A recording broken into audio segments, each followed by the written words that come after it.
We form this idea that pain is bad. It's scary and it hurts, but we form this idea that all pain is going to kill us. And that's wrong. Pain, it can make you grow. That's why we're born with pain receptors, is so that we will change. The reason pain is scary is we say, what if I can't respond? What if I don't know how to respond? You simply respond and you do whatever you're going to do, and then you respond again and again, and you continue growing until you gain control of the situation and you make your choice. And that right there is when we start defining our own reality. Pain demands a response. What will your response be? The way that we formulate identity has been so broken. I think of a lot of young women today, right? When they get out of a relationship, they've identified themselves through the relationship. They don't identify even as a self. They identify as a person who is in relation with others. So they end a relationship and then they have this idea, someone pitches to them, you have to find yourself. And unfortunately, most young women try to find themselves under the nearest man is usually how they identify themselves in a new relation rather than identifying themselves. What I try to pitch to people is this concept of identity is not something you find. It's something that you fashion through every choice that you make, which is continuously remaking who you are. How do you guys feel that plays into emotional epigenetics or just genetic expression in a way? Because if you think about it, the epigenome sits on top of the genome, and then that's what gets turned off and on by environment and behavior. I remember Chris Kressler was on the podcast. He's like, genes load the gun, environment pulls the trigger. You don't have to be a fucking alcoholic just because your parents were. You also don't have to be a degenerate gambler because you're the Smiths. That shit is old adage. I wonder how y'all feel about this, because yes, we curate our identity for sure. We definitely curate. And we also are completely beholden, unless we're aware, to our lineage, to the people that brought us into the world. So it's a really big piece that I'd love to explore with y'all. I agree with that. In a world with no alcohol, nobody's an alcoholic.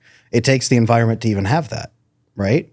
If your addiction can't exist in your environment, then you don't have an addiction, no matter what your genes are trying to do. It's really, what are your genes trying to do? Usually they're trying to cope with stress, or they're trying to manage things in a certain way. You have to really control that. And you have to be in mastery of yourself so that your genes aren't in mastery of you. Very well put, but there's way more depth there. I want to ask you one more. So yes, the apple doesn't fall far from the tree. We have these things that are colloquialisms that are said in our society. And it's like, oh, well, we're the Smiths. We do things a certain way, or we're the fill in the blank. We have a certain way of being in the world. I actually call bullshit on all of that, because we're in this age of information and there's so much content out there. And we're, like you said, Andrey, curating ourselves. We're literally creating identity through thought and physical form.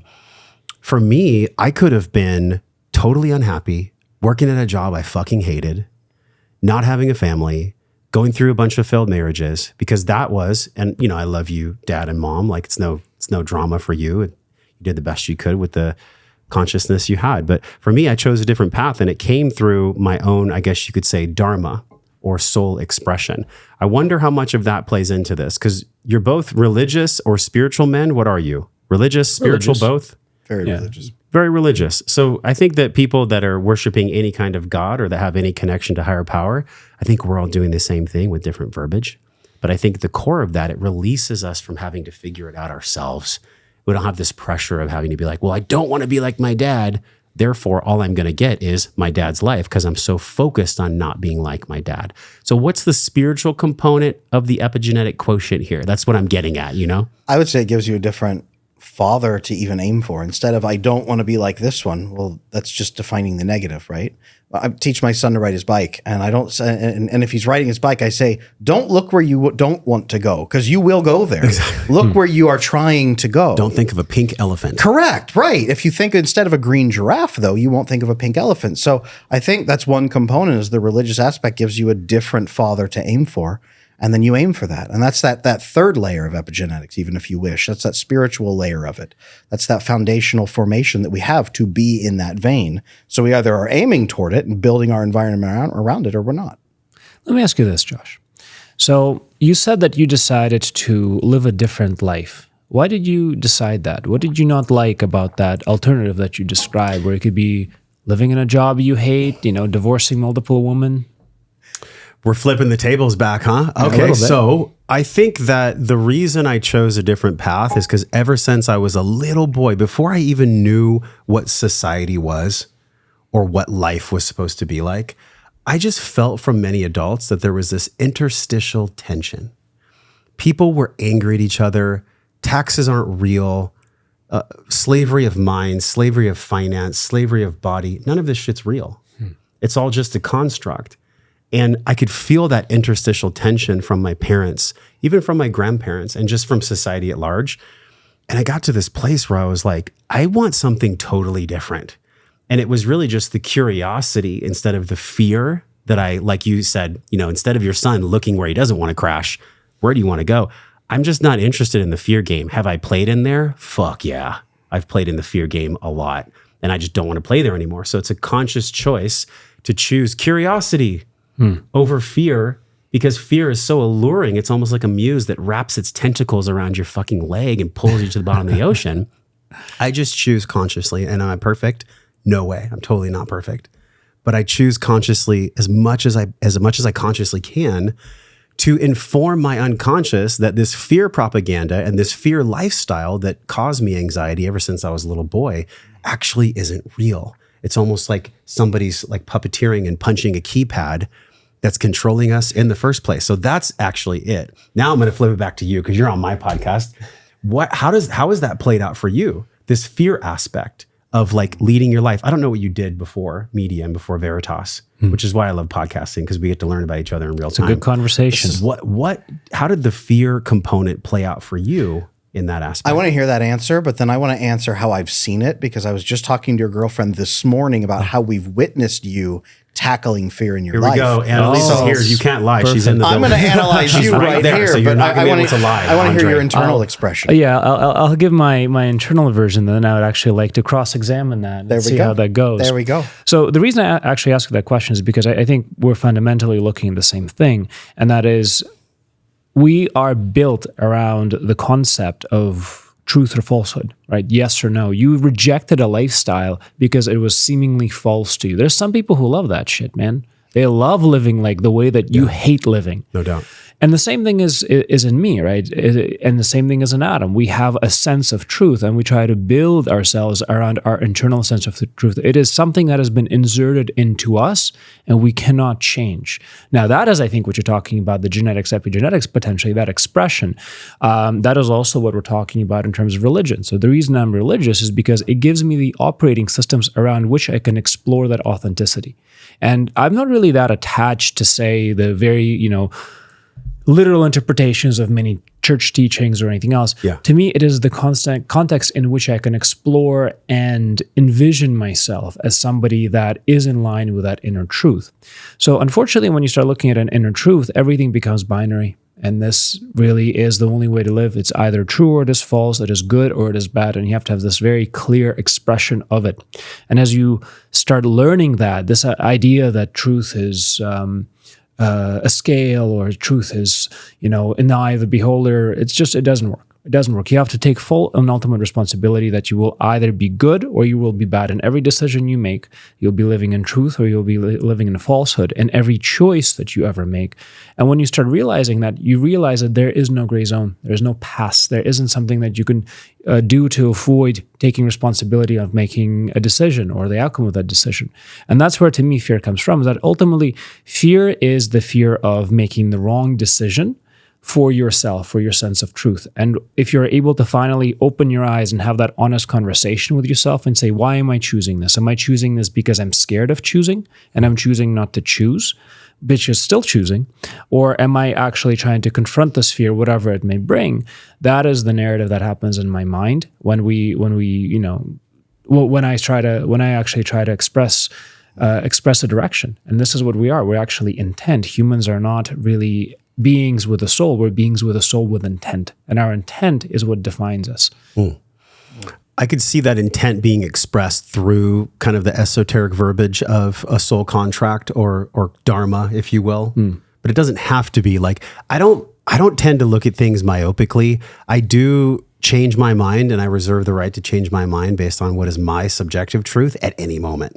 I think it's really easy for us to get dog-eared in there, right? It's easy for us to get dog-eared and be like, okay, it's either this way or that way. Am I seeking the truth? I would say capital F, fuck yes. There you go. But the truth is truly subjective. Like, we know that harming someone in public with a gun or a knife, that's going to produce a very terrible result. So we all know collectively, objectively, that that's false. But there's a lot of gray areas once we start getting into objective and subjective. And I think what it really points to is, how do we respond to fear? What does our physiology do when we're under fear? Either fear of choice, fear of not choosing, fear of being paralyzed. Because I think about the biggest events in my life, divorce being one of them. I have not been through that, but I can imagine how challenging that would be. You're a very well put together dude. And so I'm looking to get under the collar a little bit. I want to feel maybe more essence of you on this pod than maybe you've ever shared. Not to put you on the spot, but here we go. Let's give it a shot. When you were going through the divorce with Michaela Peterson, that took you to a place where you had to choose, right? You probably experienced an incredible amount of fear. What was that like, divorcing Michaela? How did that come about? And what did you learn about yourself?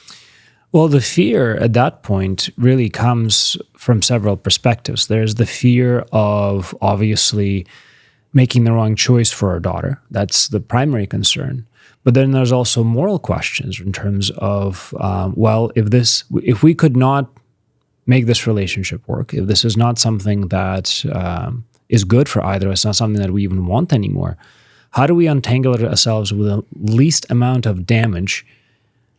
And how do we do this in a way that allows us to process all of these different complicated emotions, right? Separating hurts, losing people hurts, having people turn on each other hurts, right? And unfortunately, as something of that scale plays out, there are so many factors, it's impossible not to be scared. And at least if it's not, maybe if it's not impossible, at least it was impossible for me, right? It took me several years to process everything that properly happened, to work through the experiences, to let go of the conversations, to let go of, the hopes and dreams you people built together, and then realize that there's an alternative reality and that there's an alternative identity to be built.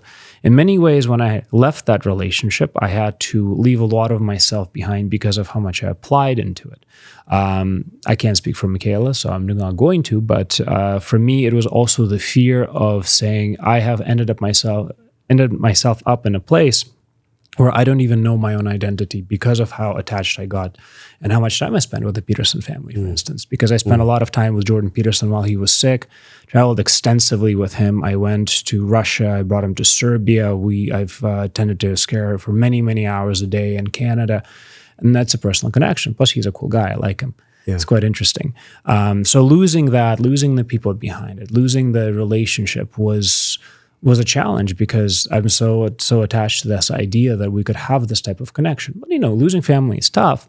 And then it was a reinvention, a reflection on myself and saying, well, what do I want to keep and what do I want to discard? And the discarding part was difficult, right? It's very hard to let go and eliminate parts of ourselves that are present. And they knock on your door, right? They say, I am here and I'm real and I exist.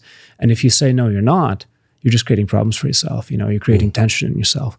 What you must do is you must say, you know what, I release you, I'll let you go. You can hang out with me for the next, many years if you wish, this other side of me, this other section, section of my psyche. But you're not bound to me anymore. You're not connected. And using that release mentality over time where you're simply letting things go and not chasing them away, but also not allowing them to take hold of your life. That was kind of the big thing that I used to come over the fears and process the fears as they came to be. That's honest. Yeah, I don't know what that's like. I can only have compassion for it. And so many people in my audience are probably like, I've been there. I've been divorced myself. What I saw when you walked into me was that you hadn't fully examined yourself prior to getting married, and you didn't really know yourself, so it was impossible for you to compatibility test.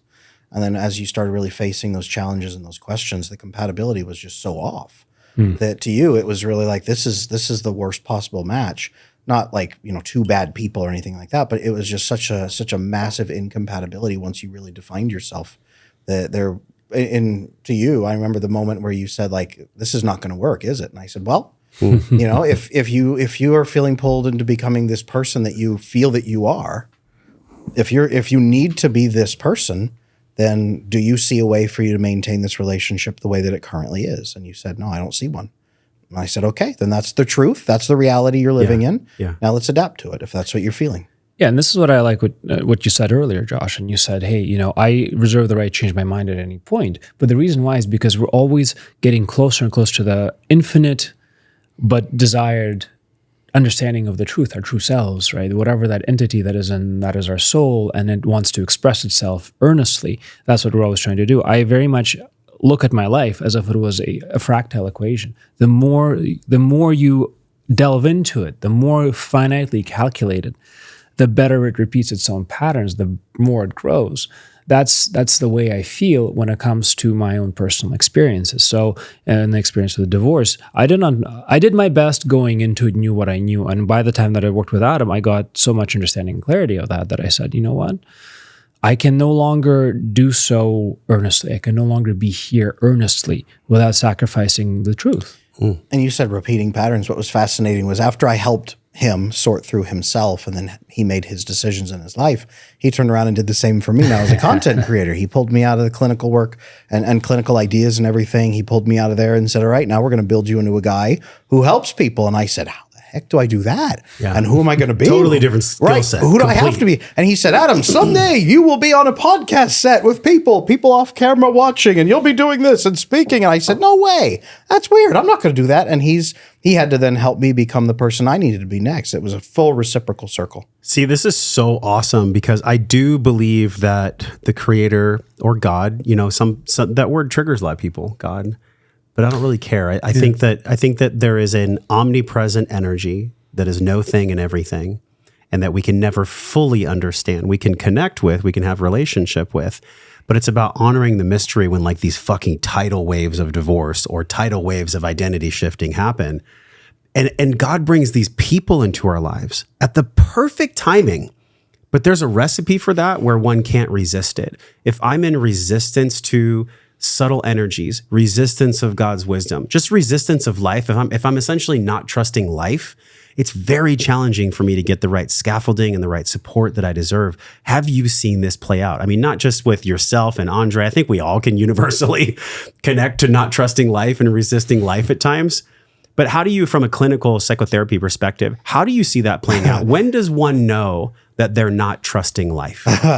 Well, change is an equation, okay? And change is a very simple equation. When will a person change? It's a very simple equation. What is the level of pain against changing, right? What are they anticipating the pain threshold to be? And how much pain are they currently experiencing with their current circumstances that is resisting that change? So if you're expecting this much pain, if I change, it will be this painful, and you're only at this level of pain down here, or you're managing it all the way down here with coping, right? Then you are never going to change. But as your pain begins to increase and overwhelms the pain of changing, you have that avalanche effect. Now, sometimes there are people's pain is way up here and they have to have that rock bottom moment where life bottoms out. Yeah. Sometimes it's just the pain is here, but they don't know the effectiveness quite yet to get there. So then the pain goes up because they're confused. Other times their pain is here and they just require very little and they just hop right over.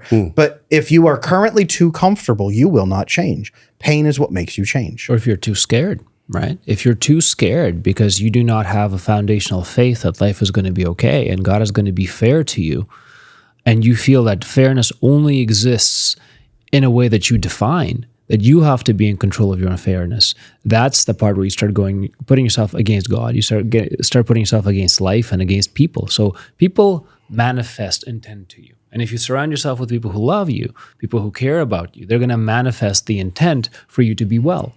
But if you block that, and you're preventing that, of course, Adam, from the perspective of neuroscience, you're already blocking all of your bonding hormones. You're screwing with your biochemistry. You're preventing these things from happening. See, this is why I love, and I'm sure you guys have heard of him, Hawkins and the Hawkins ladder, the vibrational frequency scale.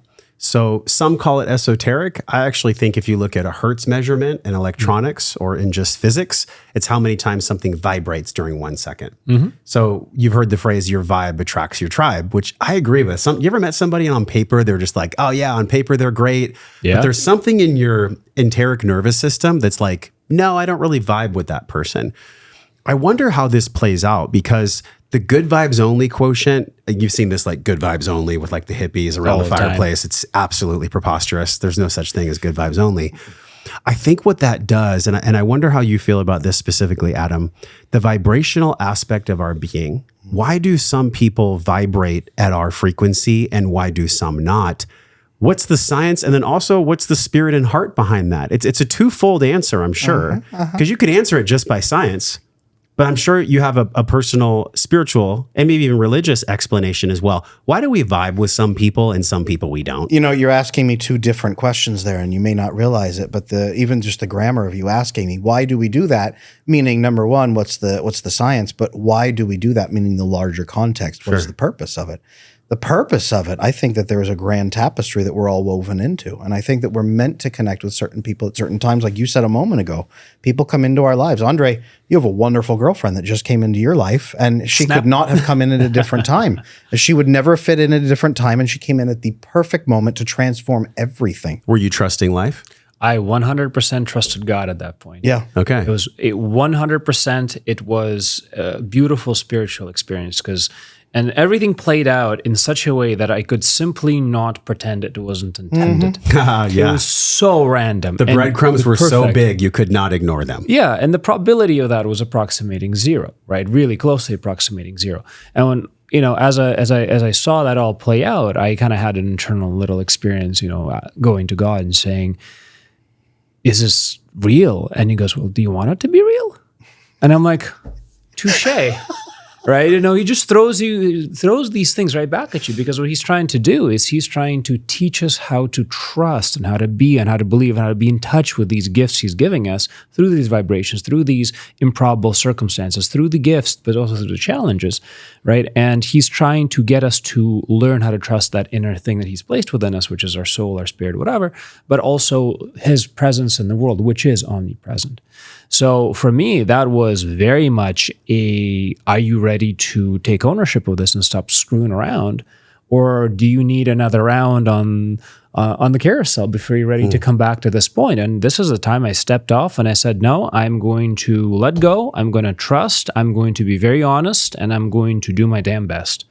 And so far, it led me to wonderful places and made me overcome some interesting challenges. Yeah, that's a cool image of a merry-go-round. I could definitely see that. Whenever people speak, I always see pictures in my mind. Nice. And I could see you on the merry-go-round. I think we've all been there before. And by the way, I want to go right back to your explanation of the twofold. Oh, yeah. I just get to place in one more seed in the garden here. I wonder if it's because just naturally we have such a tender soul. It's like especially for a woman's heart is like a rose. So if you trample on it, it can damage the petals. But men, we have feminine energy inside of us as well. And I think that's not talked about enough, right? Earlier, you said that pity can kill men, which I agree. And the paradox of that is that we also get to learn how to love the sweetness and the feminineness inside of us. So it's a catch-22. It's a paradox at times, because it's almost like the Goldilocks story, not too hot, not too cold, not too much, not too little. What is that Goldilocks after you answer the second phase of the question? Oh, yeah. So there's a Goldilocks there for us. Oh, yeah. The first phase of the question was, why do people resonate?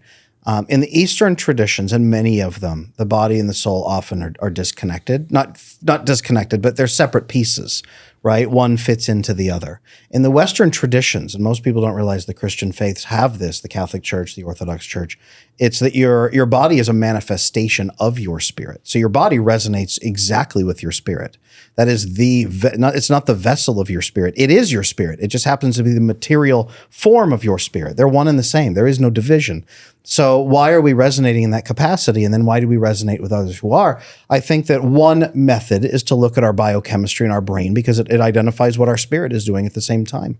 Our brain chemicals, our serotonin levels, which we now know are not just randomly low for some people. They're low for lifestyle reasons. They're low for dietary reasons. They're low for relational reasons, especially. People don't realize how much loneliness is causing so many problems. But our bodies reflect what our spirit is doing. So I think by measuring our bodies, we can actually measure our spirit as well. So I think that that aspect, we resonate with certain people who match in many ways what our body and spirit are experiencing. And then we are woven into the tapestry together at that moment. What's the tapestry though? Like what even is it? Think at the dawn of human creation, every human who has ever lived and everything that they've experienced, every bit of wisdom or knowledge that's been transmitted, pieces that for now have been lost that will be rediscovered, pieces that have gone underground that will be pulled out. But the lineage, the unbroken lineage, we have this idea that some bloodlines are better than others, but all bloodlines exist, whether there's a name to them or not. Yeah. Every bloodline ties all the way back to the dawn of humanity. Whatever dawn you want to look at, we all tie back. And it's fascinating to see that tapestry of human lives play out again and again, not just, what are these individuals doing, but what is humanity as a whole achieving? What are they learning? What are they growing? What is the story of humanity? Dude, one of that resonates with me. Y'all resonate. And why it resonates is because I heard this from many different people, and I can't give credit to who said it because I don't know who said it, but this is borrowed wisdom. And I think most wisdom is borrowed. It's just articulated with different life experience. We are a living library. So not just on a neurochemical perspective, a biological perspective, there's also this generational, like you said, everything that's ever been spoken, the initial words, in the beginning was the word. I mean, like everything since the dawn of human species and even way before still exists energetically in the world. Just like, the law of thermodynamics, right? And the law of matter and all these laws that we know about. Energy cannot be created nor destroyed. It can only be transformed or transmuted. Yep. So there is something to be said about that, this tapestry. And right now, y'all, I think the tapestry is unfucking folding. I think the creator economy and what you do with Veritas and how you're getting people to get back to themselves so they can fend away all the bullshit of society's clutches. I think it's all that basket, that woven tapestry. Well, actually, tapestry is more like a wall rug, isn't it? Yeah. It's unraveling, but I say good. And I wonder how you guys express this. So let's even update the imagery for modern day people who don't know what a tapestry is anymore, because we don't even have those. Let's say that it's a cool word. It is. Let's say that humanity is a cluster of data nodes that exist independently, but in a woven network where everyone is supposed to be connected into all these different networks. From the dawn of time, there were data nodes. Some go dark. Other data nodes are created. They weave out, and it's this endless existence of data nodes, and all of them are trying to solve one core problem, which is existence, and all the small problems that spread from existence. And we are meant to transmit that information. We are meant to cross-check it. We are meant to continuously change and grow and improve.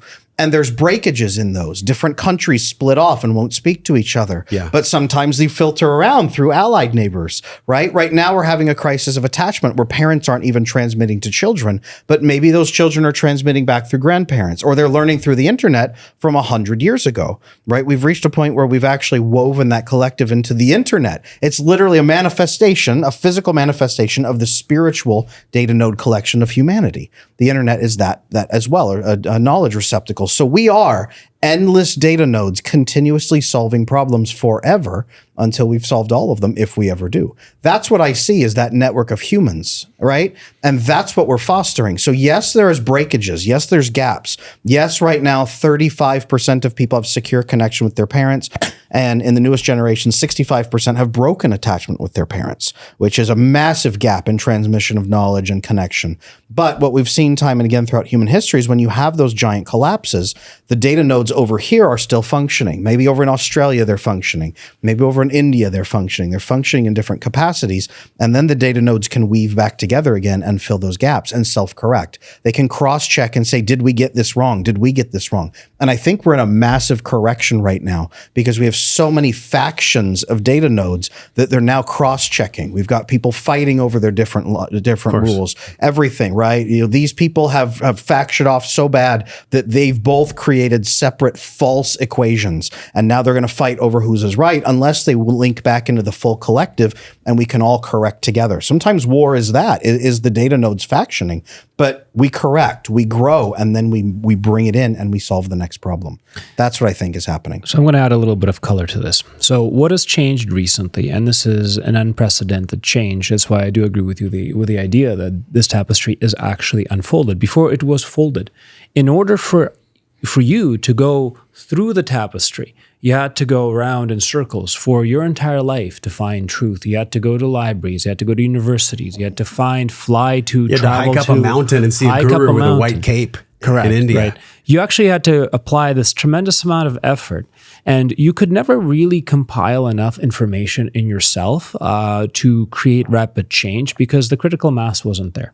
However, what has now changed is that we, have the capacity to have truly free time, because almost everybody has now free time where they're not fighting for survival, they're not fighting for provision. They actually have hours in their day, which they can spend in any way they want. Not sure if they want to be, playing football, watching video games, whatever.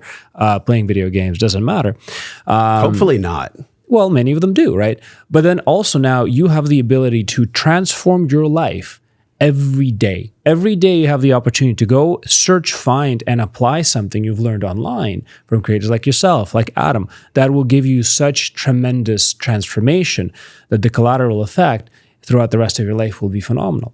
And we now finally have the capability to seek out and apply knowledge at scale. This is what the unfurling of the tapestry means, is what we finally have gotten access to it. And that is why that curation we're talking about earlier is so important, because we as humanity are very quickly trying to curate what it is exactly that we want. Yeah. Because if we don't know what we want, we ain't going to get it, are we? It's so true. And there's, right after I share, I want to bring it back to you when it's like creating our own reality. We've heard that phrase a lot in spiritual growth. Sure. And I think it gets misconstrued and really, honestly, at times abused, because people that may have improper intentions, their come from isn't pure.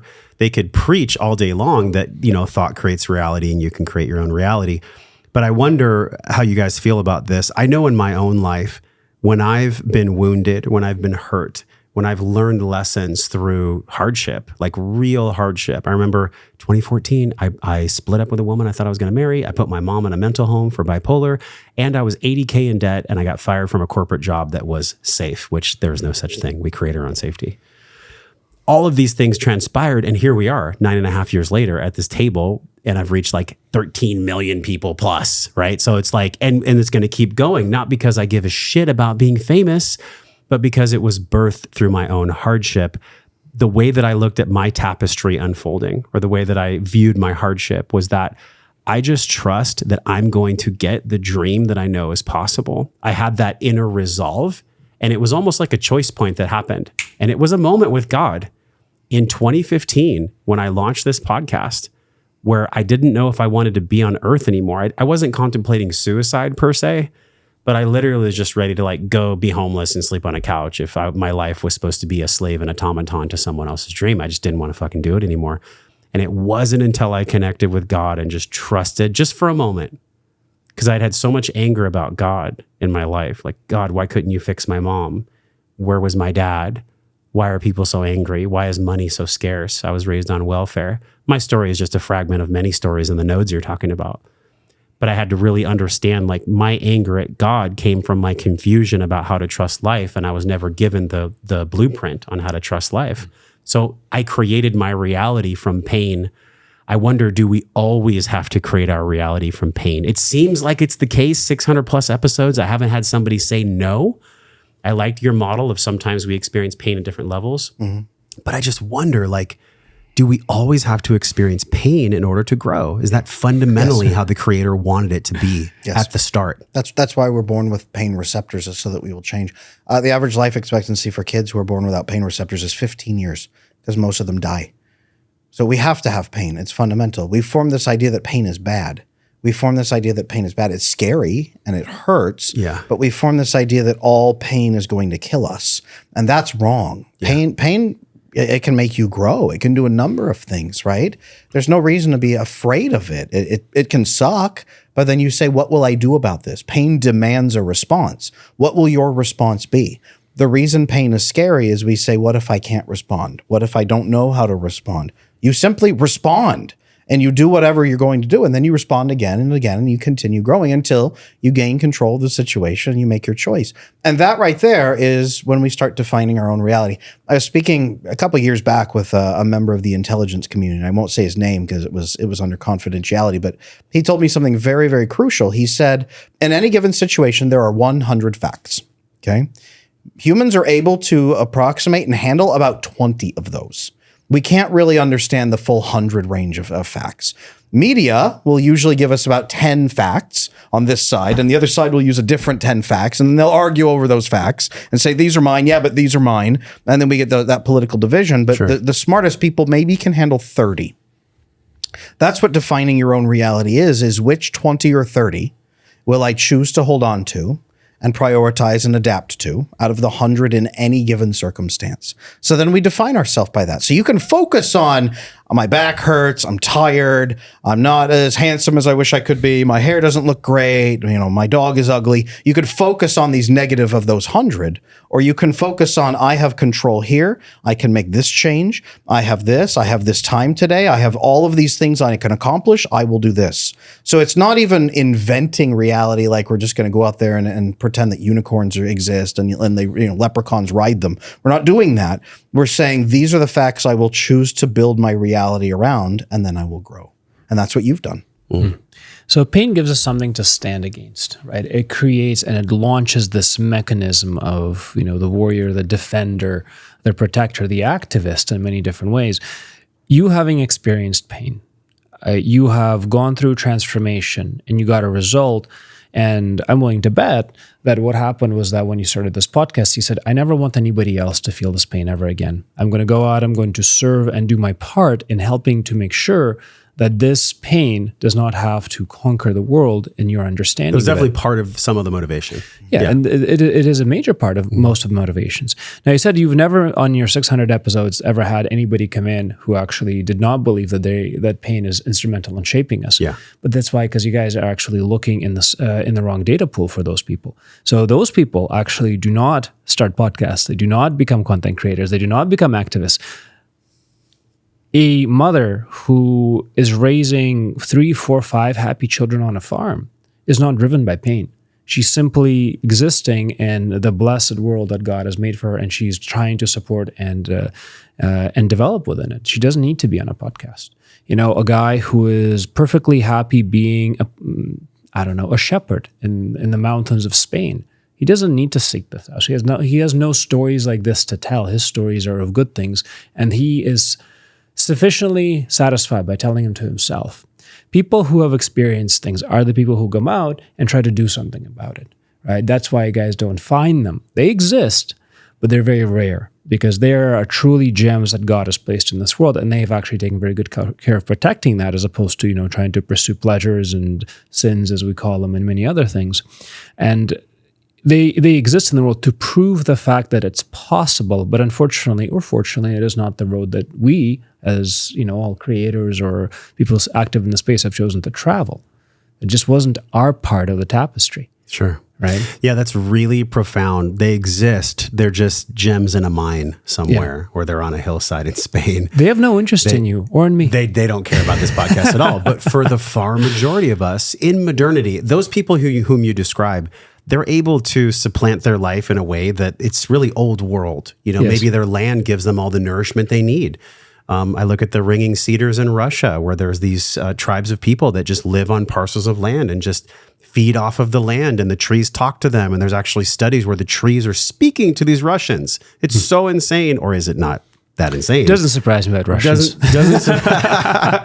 So what arises in me is that this aspect that we talked about on our pod together with I Wish You Knew, and I'm sure you guys talk about this a lot. You already hinted at it when you talked about men being really killed by pity. It just takes a different human in modernity, in society, in concrete jungles to be able to thrive. And really, in a paradox, we're getting as many resources and building our physical, mental, spiritual, emotional, financial self so that we can actually get as close to that shepherd's lifestyle as we can. Isn't it interesting? Like, we are gathering resources and finances and structuring our life in a way that we're getting literally to the top of the mountain where the man who would never want to listen to this podcast actually lives. I find that to be so funny, and in the tapestry that God has created, to just be so incredibly humorous. Like, what an ironic paradox that we're all struggling so hard at times to get to the lifestyle that so many people in these little pockets of the world are actually already living. But that's because we're living in a broken world, right? We as humanity have taken the wrong path. We have chosen to value power and money and, gold, influence, whatever, over things that ended up are being truly important. And we're finally having that reconciliation. We're finally saying it's not about it. We've created amazing technology. We've wiped out, everything that was a major threat to us, to the point where we were like, don't hunt the sharks. We need them. It's like, we really have conquered the planet. Then we've conquered ourselves over and over and over and over again. And we're finally done, because it turns out it did not bring us anything but suffering. We locked ourselves up in these amazing cities with air conditioning and plumbing, and we are more miserable than ever. And all we want to do is get back to the point where we can live on the land and talk to a damn tree. We want that. Yeah. The people that are with us want that. But there's unfortunately a dark side to what you're explaining as well. And this dark side is the 15-minute cities. Have you seen this? They're building them in Saudi Arabia. All the comforts and convenience. You will own nothing and you will be happy. Klaus Schwab and his minions. Look, these people in their hearts, they probably have some good. I don't think all human beings come into the world inherently evil. That's not what I'm saying. But the dark side of which you speak is real. It's palpable. And I wonder how you feel, how this infects the mind. How do we even allow that to infect our mind? This Wetiko that we talked about with Paul Levy on the show, this Native American explanation for a mind virus or a dark energy virus. Some people could call it demonic energy or dark energy. I wonder how you'd describe it. I'm sure you see it metastasize into people, and that probably shapes and cultivates attachment styles itself. I think we're all measuring something that has shifted over the last 110 years.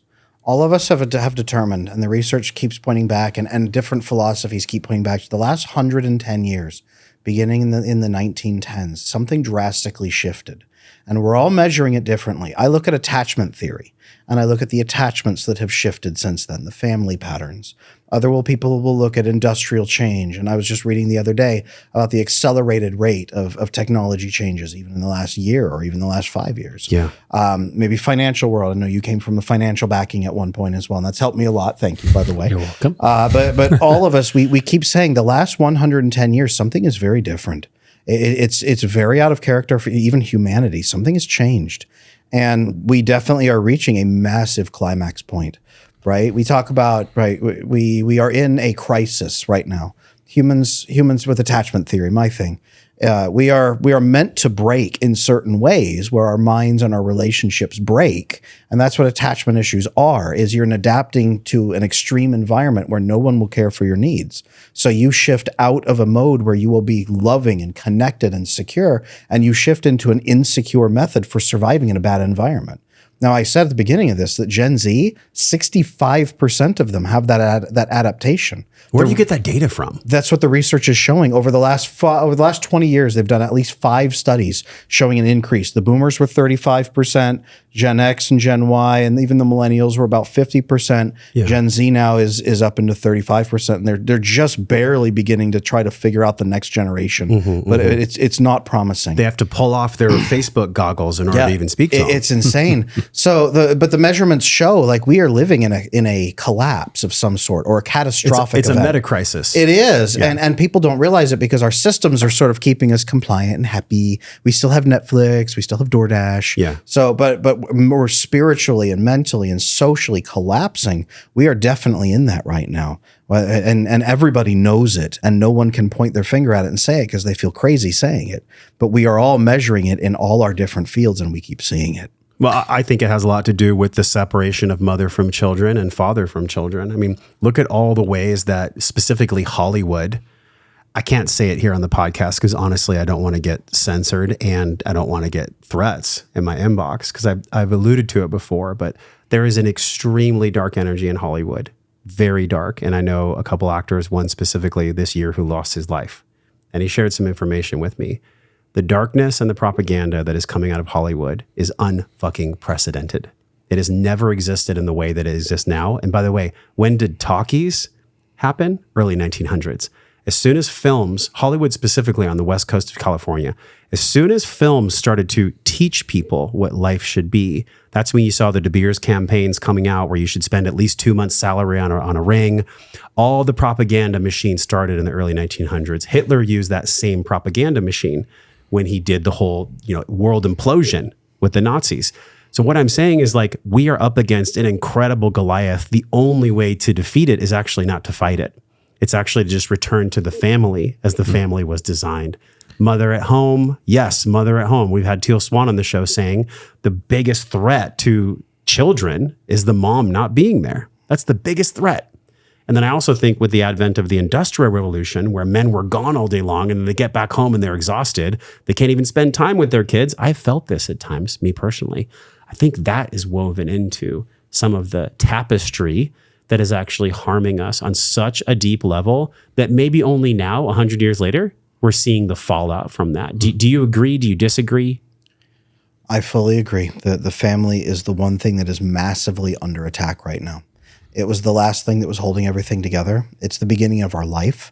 It's the end of our life. Family is everything, and people don't realize that. We have thrown it so far aside that when I sit here and say, family is everything, people will laugh at that. People will scoff. They say, how stupid. Why would that man even say something that idiotic? Family's not that big of a thing. Family is and always has been that big of a thing. And I think that there's a massive war on the family right now. And I don't say that like, that group over there, but it's this like, our data nodes are going to war over what role family should play, right? Some people would say 0. Some people would say 100, everything.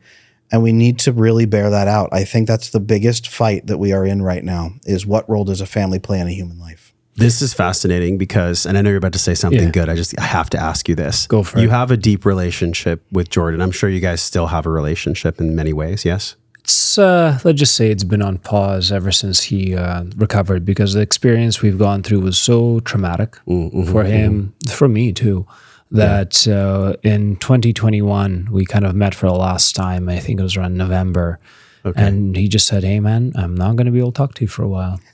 And we haven't really connected really since. There's been some, some drama and some issues obviously with the divorce and whatnot. But we've left an impact on each other, and I think we're still working through whatever the heck that is. Sure. Well, the only reason I ask is because I've quoted him many times on the show. And regardless of your personal relationship, I just think there's so much wisdom that comes from him. Now, is he a 100% perfect messenger? I don't know who is. I don't think that's possible. I don't think anybody is. To be 100% perfect. But one of the things that he talks about is this lobster effect and being the lobster. Yes. And he even has a suit where there's like lobsters all over. He likes lobsters. I concur. I think that we are really just scared to embody the wisdom of nature. I like the analogy he makes with the lobster because it's like a nature analogy, and I think we all can just get that. It's like if a lobster can get it, you can get it. If a lobster can get it, you can get it. But also, like we see this when like rams butt heads, or there's just certain wisdom that we all learn from nature that I think he does a good job of articulating through the lobster. And I think it really points to what I wanted to ask again before that now I'm glad we're coming back around to, and that is this pity aspect. When men are pitied, what is actually happening physiologically? I know on an emotional level, we had Zach Bush on the show that complimented what you're saying by saying, yeah, it's not pity, or it's actually not like, oh, I feel so bad for you. It's actually reverence and respect for what you're going through as a man or even as a woman, but especially to speak to the men. Oh, yeah. Rather than pity. What is the core difference between reverence and pity? Let me answer it this way. Internally, we have a hunger, and that hunger cannot be satisfied by food, by water, by air, right? It is a hunger for something that we get from this world. It can either be one of two things. It is going to be either a hunger for love, or it is going to be a hunger for fear. So what I mean by that is you have to satisfy yourself by drawing on energy and resources from the world that satisfy your spirit, not your body. Most people, and this is when you guys were talking about, what's going on with the world, what is really that dark energy? Most of the world is living in a state where they're trying to consume things to satisfy their fear. They're driven by that fear. They're driven by wanting more money, more sex, better weapons, bigger land, because they're trying to satisfy that. People like yourselves, you stepped away and you said, we don't want to live with fear. We want to actually live for love.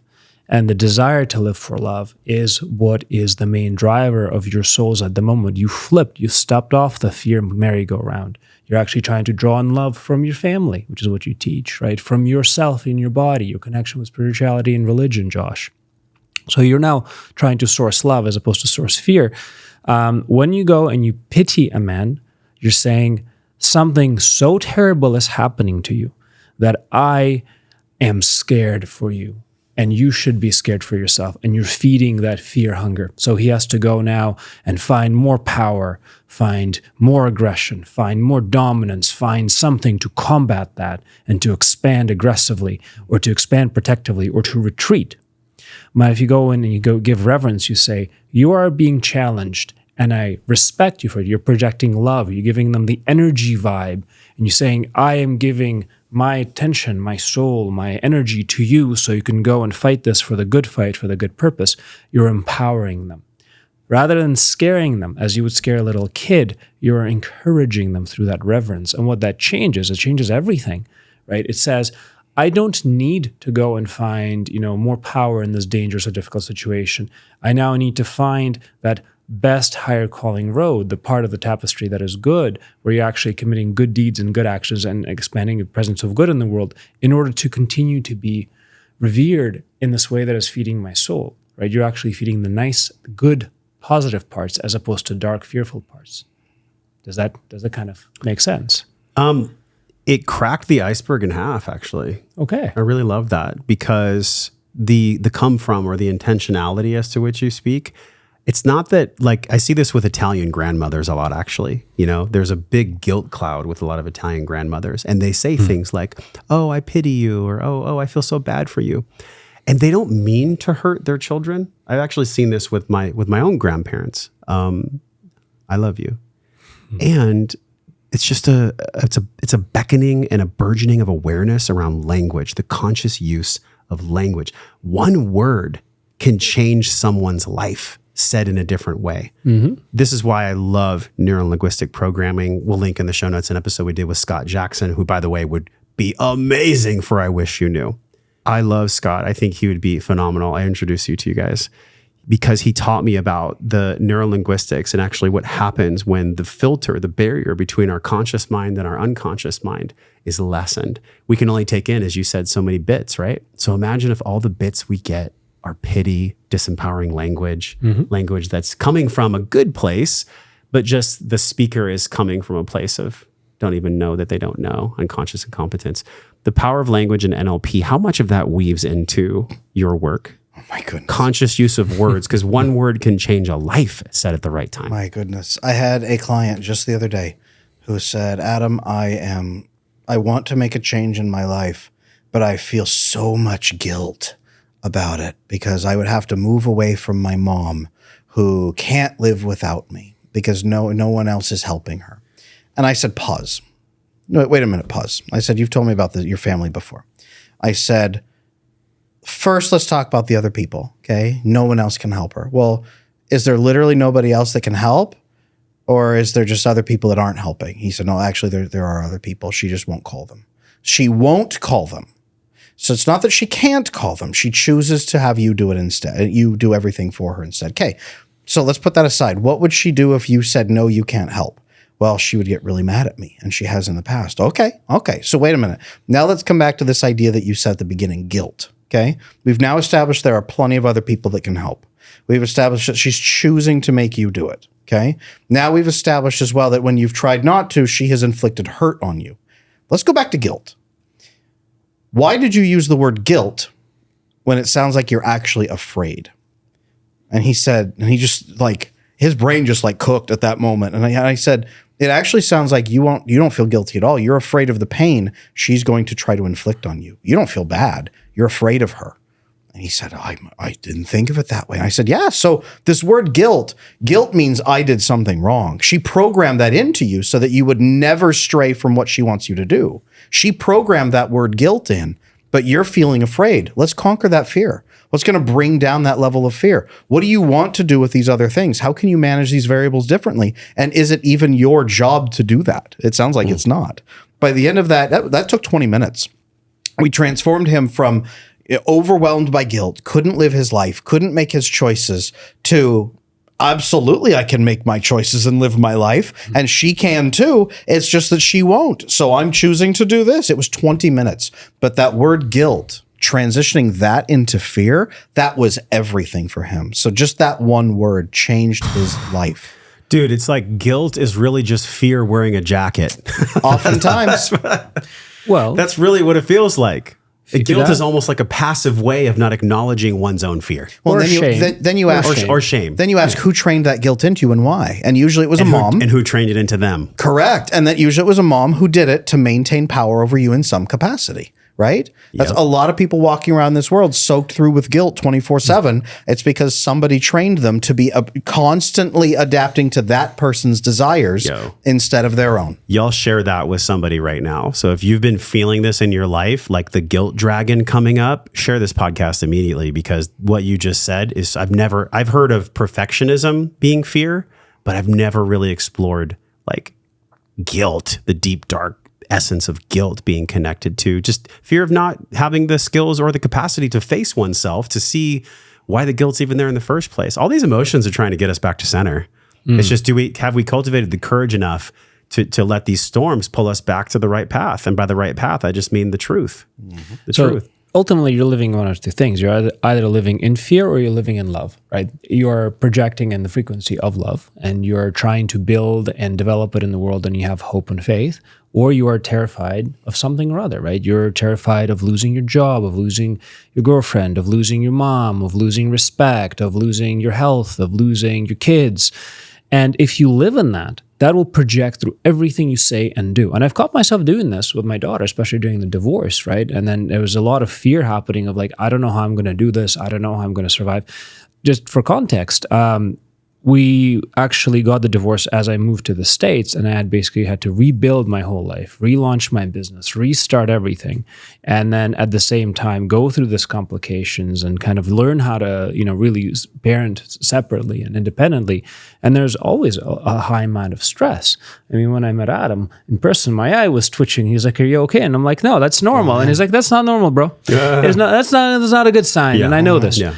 And I learned that even if I'm saying nice words, but inside myself is that seed of fear or shame or hurt or whatever, it comes out. It projects like the Italian grandmas. The reason why they're trying to say nice words, but they comes out wrong and damages the kids, is because they are internalized and they've soaked in that fear, and they can't not imagine a world where their kid isn't going to get hurt or their grandkid is not going to get hurt. And that right there is so transformative. That was one thing I had to, God bless her heart, I had to train my wife into, right? Because that maternal role is stop kids from getting hurt, cater to their needs, and nurture them. So one of the worst things moms do when a little boy falls down is go, and then the little boy, when he falls down, he looks at mom to say, how am I supposed to react? Am I about to die? And if mom goes, oh no, then he bursts into tears because he thinks he's about to die. That's what pitying a man does, is say, you are so helpless and powerless. What you're facing is going to destroy you, and I'm sad for you, right? So when I had to,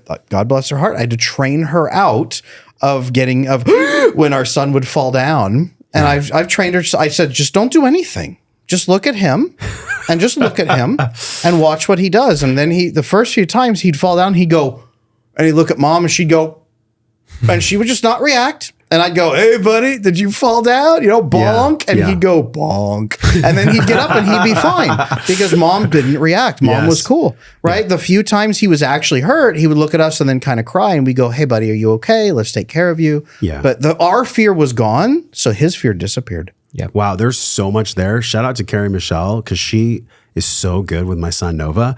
He'll fall and I'll have that response to go get him. And she'll be like, no, don't touch him. So it's actually flipped the other way.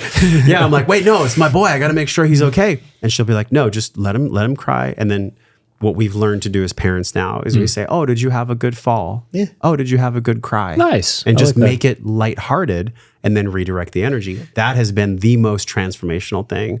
Because my son was born cesarean, an unplanned cesarean. My daughter was born natural birth. And through a lot of different guests we've had on the show, we just know that we're still healing his microbiome from not passing through the vaginal canal. And there's a lot of research and science on that, by the way, just from like a microbiome population standpoint. And so my son has these moments where he'll go into really severe, like his PFC has no blood. He'll just be completely reptilian. And so it's up to me to be regulated in those moments.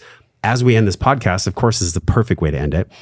the way that we heal this tapestry and the way that we actually bring all the different aspects together that we've talked about, the perfect way to end it would be like, well, we actually have to parent ourselves. We have to be able to learn how to relate to ourselves and to really take ourselves back to center, to regulate ourselves, to learn like the regulation skills, not just when our sons or daughters are freaking out, but also when society, which is kind of a child at times, is sometimes affecting us to where we feel like we're freaking out.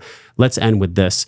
How do we co-regulate and regulate ourselves in an age of dysregulation? Curate, right? This is exactly what we started the podcast with. The point is that you're supposed to curate what is coming into you, so you can always seek improving your ability to live, love, and be in good vibrations and in a good entity. And first of all, cut out all the crap you're consuming in your body, in your social media, in everything, and replace it with something that's good and positive, right? And then let yourself heal and transform and build trust, eventually to the point where you finally reach equilibrium, exist in that experience, and eventually start giving it out so you can strengthen it. You're going to have an inflection point. And most people get discouraged because they say, I want to be better tomorrow. You're not going to be better tomorrow. You are going to go through this training experience. It's going to be a journey. And eventually you're going to turn into a servant leader by saying, I will grow myself by helping others grow as well.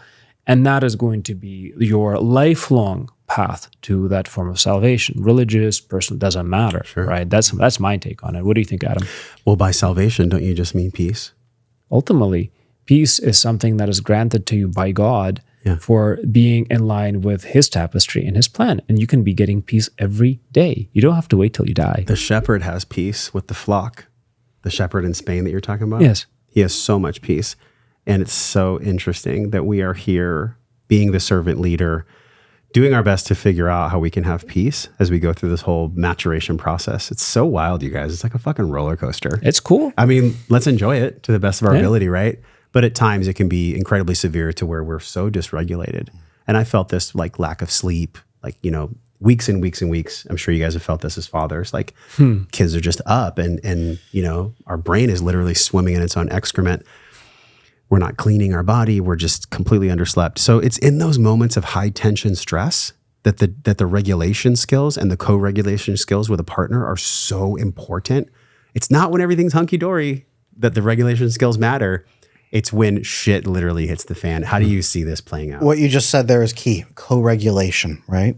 That's the thing that people get wrong. And Andrey, I love you, man, but your answer was an isolationist answer. Your answer was the self. Here's how I will grow. Here's how I will change, right? Well, he's going to learn that with Annalise. And that's great. Yeah, but they're going to co-regulate. But that's the component. No human comes into this world alone. No human grows up teaching themselves how to eat with a spoon, how to wipe their own butt. That doesn't happen, right? Even if you're raised by wolves, the wolves have raised you. So humans are meant to grow and learn in relation with other humans. We're meant to. That was one thing, Andrey, you and I have done, is you and I have, in essence, you asked about parenting ourselves. Yeah. You and I have co-parented each other in some capacities, but we've used a different word. Right? The actual word that needs to be brought back is mentorship. You and I have mentored each other, which really is re-parenting in a different context. So you've mentored me as a creator, as a content creator, as a professional, how to get the word out, how to grow, how to build a business. You've mentored me in all those capacities that I never grew in, that I had my own fears and my own childhood, if you will, in. And I've mentored you with attachment, with relationships, with brain chemistry. We've mentored each other. And as we've done that, what we've done is give each other space to be reparented as a pseudo father figure, and then to step back and help you become the adult yourself, all in very quick succession, a year or 2 years, whatever it is. You and I have mentored each other, and that's how humans are meant to work. We're not meant to work like, I will reparent myself. That's not really how it works. You find somebody first to give you the framework, to give you the boundaries, to give you the little sandbox to play in, and then to teach you how to play in that sandbox. And then as you grow up, you become that adult that you need to be. If you love that video, you'll love the one on the screen right now. Click the one on the screen and enjoy.